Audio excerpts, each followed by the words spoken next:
Hola, soy Ricardo Velázquez y en este video trataremos de explicar un laboratorio que consiste básicamente en la transferencia de calor a través de aletas.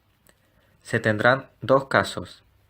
En el primero, de convección natural, vamos a evaluar la transferencia de calor desde el material hacia el aire por medio de convección, pero en este caso el aire no va a estar perturbado de ninguna manera, va a fluir de manera natural. En el segundo caso, de convección forzada, nos vamos a ver ayudados por un ventilador, el cual va a emitir viento y que va a hacer más rápido el flujo del aire a través del ambiente, lo que según la teoría debería favorecer la transferencia de calor. Debemos destacar también que para la elaboración de este laboratorio nos regimos por la idea de que la aleta puede ser asumida como infinitamente larga. Bueno, acá se tiene un bosquejo de una aleta que fue lo que se hizo en el laboratorio. Si se llega a hacer un análisis diferencial tomando una parte de esta aleta con un espesor muy pequeño, se puede apreciar que hay un calor de conducción que entra, uno que sale, y hay también un calor de convección que se elimina al ambiente. Si se lleva todo esto a un análisis diferencial, se va a obtener una ecuación, un aero de segundo orden, en donde el coeficiente m va a corresponder a este término, donde h es el coeficiente de convección, p es el perímetro de la aleta, k es el coeficiente de conducción de la aleta y a es el área transversal de esta. Se puede interpretar el problema de dos maneras, como una aleta larga, en donde la temperatura al final de la aleta va a ser la temperatura ambiente, una aleta corta, en donde se estima que en la punta no hay transferencia de calor. En nuestra experiencia en el laboratorio aplicamos el modelo de aleta larga, por lo tanto, se tiene que θ va a ser una variación de temperatura, entonces esto evaluado en el punto inicial, que es la base de la aleta, va a corresponder a la temperatura de la base menos la temperatura ambiente.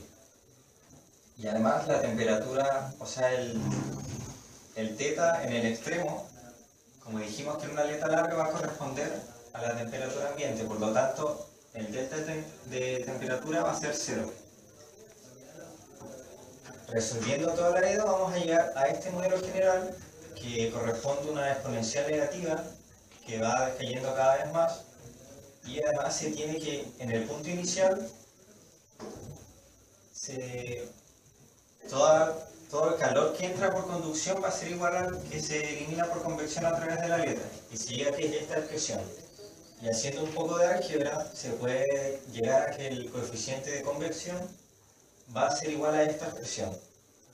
Además, si se quiere hacer un análisis gráfico del perfil de temperatura respecto a la ubicación en la aleta, se tiene evidentemente que es una exponencial negativa que va decayendo cada vez más hasta la temperatura ambiente. Antes de iniciar el laboratorio se deben tomar las condiciones ambientales. Estas son temperatura, presión y humedad. El experimento consiste básicamente en una aleta de acero SAE 1020 de 46,5 centímetros de largo y 1 centímetro de diámetro, en la cual se colocan 10 termocuplas X espaciadas y todas conectadas a un multitester que registra el voltaje de ellas. El calor suministrado viene de una resistencia a la cual se le suministran entre 15 y 20 watts. Se debe dejar funcionando el artefacto durante 30 minutos para que se vuelva en régimen estacionario. Luego de esto, se empieza a evaluar el multitester para ver que los valores sean relativamente constantes. A partir de esto, una vez que se logra lo que se pidió anteriormente, se empiezan a hacer mediciones cada un minuto en las 10 termocuplas. En total se hacen 10 mediciones, por lo tanto eso da un total de 100 mediciones, 10 por cada termocupla. Eso en el régimen de convección natural. Luego se quiere hacer el mismo experimento pero bajo la convección forzada. ¿Qué quiere decir esto? Que se va a instalar un ventilador que va a promover el movimiento del flujo de aire y, según la teoría, debería aumentar la transferencia de calor. Se procede a hacer el mismo procedimiento anterior con las 10 termocuplas, se deja que se estabilice la potencia suministrada y también se registran 10 mediciones por cada termocupla, siendo un total de 100. Luego se debe registrar la velocidad del viento, sacando un promedio entre 3 mediciones calculadas, para posteriormente calcular las condiciones finales de temperatura. En cuanto al análisis experimental, se obtiene la siguiente tabla de datos, en la cual el voltaje medido en milivolt corresponde al promedio de las 10 mediciones calculadas en cada termocupla, y la temperatura se calcula a través de una tabla entregada en el laboratorio en donde existe una conversión de voltaje a temperatura. Si pasamos estos datos a un gráfico, se obtiene la siguiente curva. Se puede observar claramente que esta curva representa una exponencial decayente, lo que comprueba la teoría que se tenía al principio, en la cual se estimula que se trabaja con una aleta infinitamente larga, tal que en la punta de esta la temperatura es igual a la temperatura ambiente.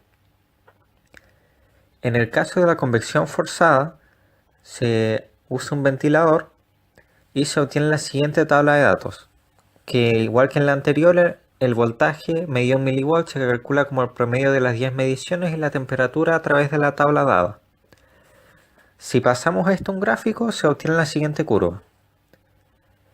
Se puede observar que al igual que la anterior es una exponencial decayente. Sin embargo, se puede observar que el gradiente de temperatura es mucho más pronunciado en este caso.